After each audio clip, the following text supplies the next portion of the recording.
قبل ما نبدأ صلي على النبي. وقصتنا النهاردة عن شاب وسيم ومكتئب بيتقابل مع دكتورة بتخليه ينسى ذكرياته السيئة، واللي بيكتشف انها حبه الأول. فيا ترى هي تعرفه ولا لا؟ ده اللي نعرفه. بس لو أول مرة تشوفني اشترك في القناة يا زميلي، وما تنساش اللايك والسبسكرايب والشير، ويلا نبدأ.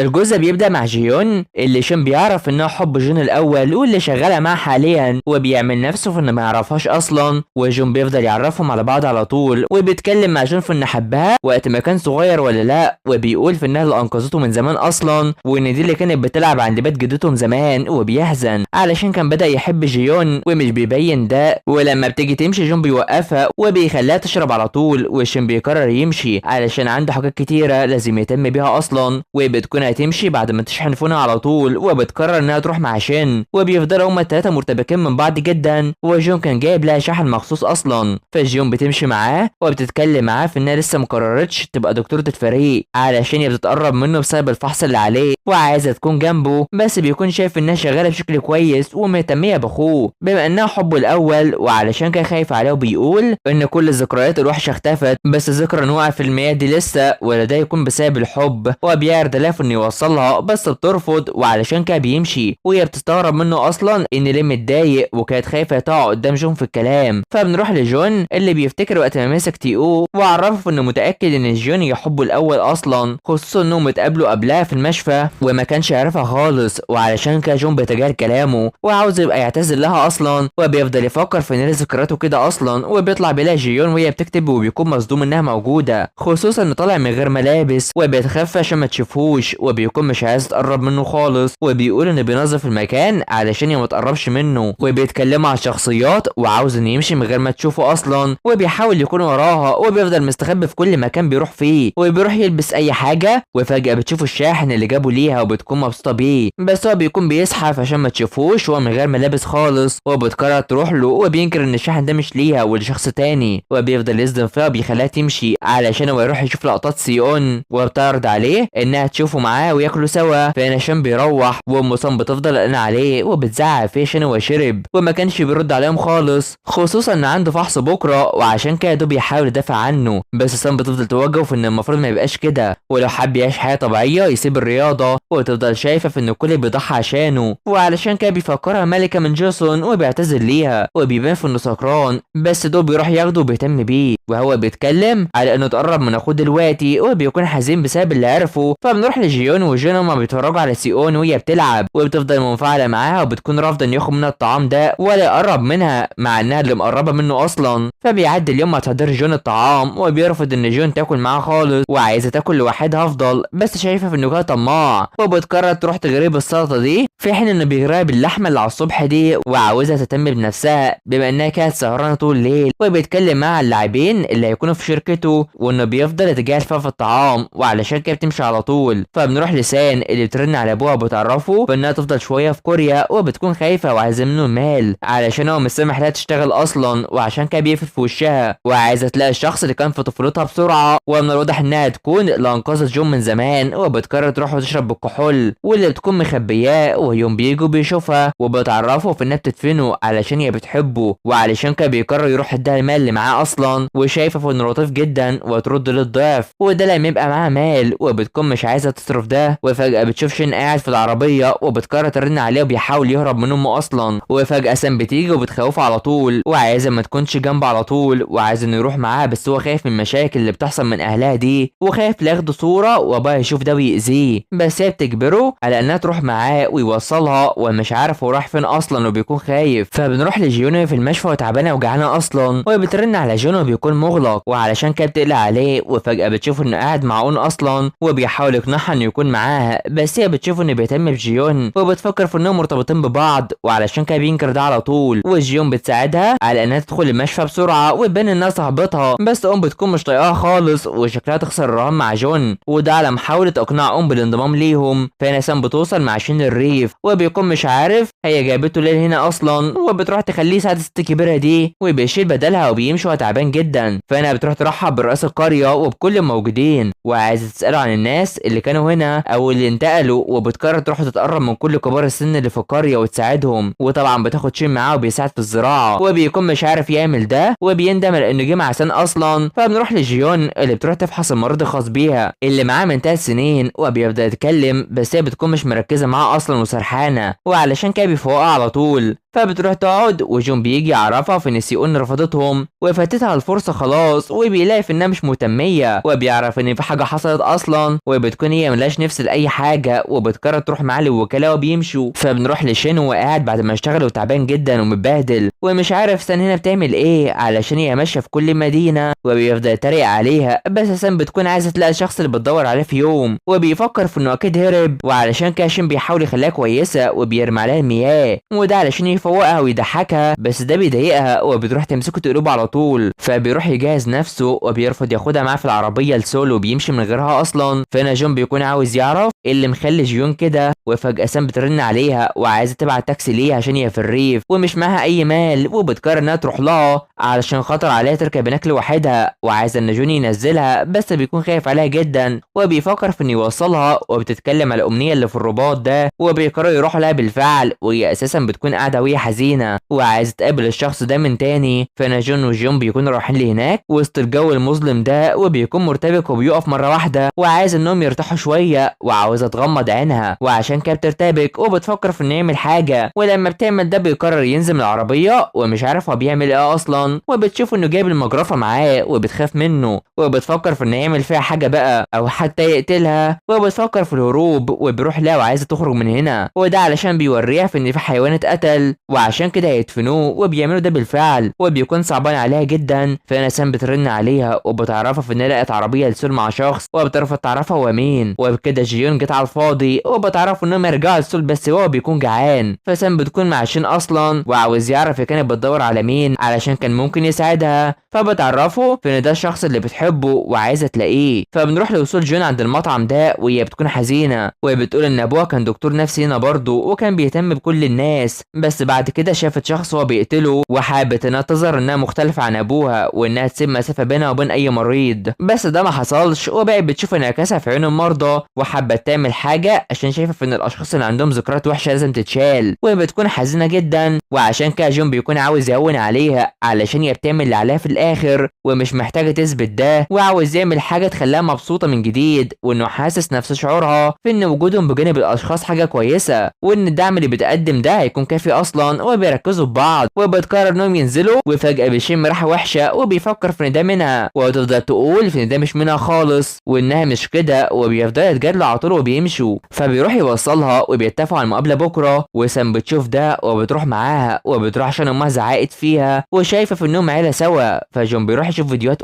وشين بيتدرب كمان، وكل واحد بيعمل اللي حبه، بس بيقرروا يناموا في النهايه. فبيعدي اليوم مع جون وهو راح لجيون وبيفكر في انها وقعت في حبه علشان هو جميل، وبيدخل على طول للشخص ده واللي بيكون عارف جيون اصلا، وشين بيتجاهل كلام جيون على طول. فنقوم بتكون بتستعد للمباراه وهي خايفه وبتطلع وهي تعبانه نفسيا، وفجاه بيغمى عليها وبتروح مع جيون عربيه الاسعاف وبتفوقها ومش عايز تسمع كلام الكل وانها تكون معاها سواء كانت حلوه او وحشه، وبيشجعوها وبيخليها تروح للملعب وهي مبسوطه، ويلحق ان جون اشتغل وخلاها تلعب زوجي مع شين علشان يعوضوا نقط ضعف بعض، وبتقرر تحط له صور الامنيات زيها رغم انه مش عايزه، وبتعمل ده بالعافيه وبيبعدها لما بيقول انه كده يعجب بها من تاني، وعلشان كده بتقرب عليه، وفجاه بيجي له فم من وبتعرفوا انها نجحت وبيخيرها على جيون وانه يعمل اللي عايزه، والحق ان شين وافق على اللعب الزوجي بسبب ان ده يساعد جيون اصلا، واللي جون بيقرر تعينها معاه في الوكاله، وبتفرح جدا وهو شايف ان ده حبه الاول وبيتصدم، ونغ بيتصدم اما بيلاقي ان جون اتفوق عليه في وبيتريقوا عليه وبيمشوا. فبيروحوا الفندق ده وهو حاسس ان ده جديد، وصاحبه بيعرفه في ان مفيش اجتماع النهارده بسبب غياب مترجم ومنتخب، وسام بتفرح لما جون بتجيب لها صور الامنيات وبتتمنى في انها تلاقي الشخص اللي بتدور عليه، وفجاه بترن عليها علشان هي متوتره بسبب هروب المترجم الايطالي للمنتخب، وعلشان كده بتفكر في سان بما انها كانت في ايطاليا اصلا ومترجمه، وبالفعل بتقرر توصل، وبنغ بيقرر يتكلم مع جيون علشان مش عايز تقرب منه او انها تقول انها حبه الاول وشايفه في انها تستغله، وبيفتكر وقت ما كلمه وقال ان حبه كانت مع شخص تاني واللي كان هو شين، وبيفضل يتكلم وفجأة شين بيجي وبيواجهه بحفل لم الشمل، وجون بيفضل يشوف كل حاجة وبيفتكر اللي حصل له في الذكرى دي وانها ما كانتش خيال، وبيتأثر جدا وبيقول انه حبه الاول كانوا مع بعض، وجون بيشوف ده اصلا وبيفتكر، وشين بيقول انه حبه الاول كانت سان واللي بيروح بترحب بيه وكلهم بيتصدموا حرفيا. والجزء بيخلص على هنا، فما تنسوش اللايك والاشتراك في القناة وتفعيل الجرس يا حلوين علشان يوصلكوا الجزء الجاي. سلام.